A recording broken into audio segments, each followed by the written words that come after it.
Israeli army warned residents to evacuate parts of central Gaza, saying the military was preparing to use great force against the Palestinian resistance Hamas fighters in the area. The evacuation call is the first in weeks for Gaza, as the Israeli military has largely shifted its focus to fighting Hezbollah in Lebanon. 11 Palestinians were killed and others were wounded on airstrikes. The Israeli bombardment targeted al-Nusayrat camp and sheltering center in al-Salah, schools in Deir al-Balah in central Gaza Strip. 5 Palestinians also were killed and others were wounded. Gaza Health Authority said at least 41,825 Palestinians have been killed and 96,910 wounded in this military offensive on Gaza since October 7th.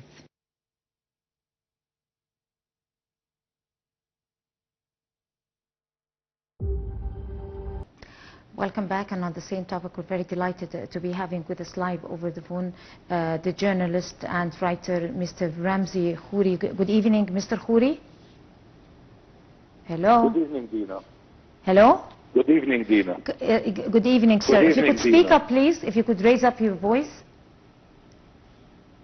Well, yeah, sure. Okay, thank you so much. It's a pleasure having you on Arab Affairs. Now, hitting Hezbollah and I mean the war scene have been moved to Lebanon, which is a dangerous threat to the Middle East. So how do you assess the situation inside Lebanon, and how do you assess the capacity of Hezbollah faction, a faction like Hezbollah, to be able to stand up and defend a country with those vicious genocidal attacks taking place, shifting from Gaza to Hezbollah holds, and also parts of Lebanon, vital parts of Lebanon and Beirut? Well, it is one thing, Dina, for the Israelis to bombard the southern districts of Beirut and to destroy buildings and to assassinate leaders. This is one thing, but it's another thing for the Israelis to invade Lebanon. And the reason is because Hezbollah in Lebanon since 2006 has been readying for this moment. And it is their land, it is their country, and they know it inside out. Not only this, they have built all of the mechanisms and what they need in order for them to defend it. And we've seen this in the past 3 days. Israel has been trying incursions into the south of Lebanon, and it has not been a very happy story for them.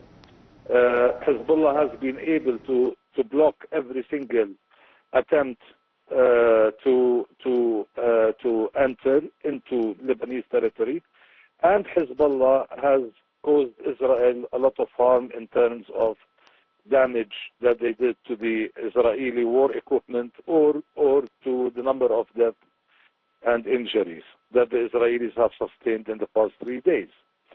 So this should give the Israelis a good hint about a repeat in history, because in 2006 when they invaded, Hezbollah was able to deliver a lot of damage to the Israelis, and the Israelis had to pull out.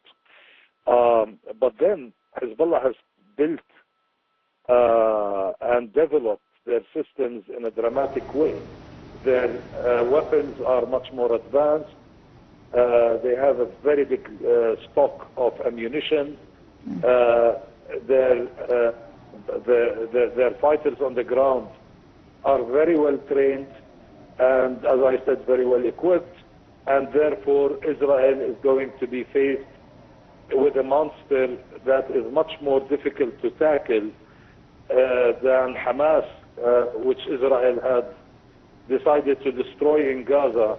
But a year has passed and Israel has not been able to destroy Hamas in Gaza. Well, Hezbollah is stronger than Hamas, and Hezbollah has much more ability than Hamas has. So if the Israelis think that they can do this long term, there is a big problem with their thinking, Dina. Right. Mr. Ramzy was speaking about a war that is in the course of almost 1 year now and is still ongoing viciously, killing innocent civilians and killing people who are unarmed, and again moving to another part in the Middle East. Now with the death of the chief of Hezbollah, Sheikh Hassan Nasrallah, do you think that there could be other leaders who could take over with the same strength and the same charisma and the same ability to be able to lead and take full control of the situation, even if they have the latest state-of-the-art weaponry? But at the same time, we all know Hassan Nasrallah was one of a kind leader. Do you think this is going to affect the war inside now taking place? No, I don't think so, actually, because the most prominent leader to take the place of Hassan Nasrallah, Hashim Taqi-Din, apparently Israel tried to assassinate him. We don't know whether he survived or he was assassinated or not. Then there is also Naim Qasim, but let me tell you, Hezbollah is a very big organization. And there are many leaders there. Will that leader fill the shoes of Hassan Nasrallah? I doubt it. I don't think they will, because they will not be the same. Hassan Nasrallah is somebody who built Hezbollah. Hassan Nasrallah has been there, was leader for 30 years, Dina. And it is not easy to replace Hassan Nasrallah in order to get the same. You will not get the same. But Hezbollah will have a leader who is functional and who is capable of taking the organization into the future. Hezbollah is not going to fall apart. Hezbollah is going to continue. And this is really what counts. Even if it is not the same charisma of Hassan Nasrallah, even the organization and the institutions of Hezbollah are sustainable, and they have been built in order for them to continue. So I do not believe that Hezbollah has been weakened dramatically at the leadership level. They will regenerate.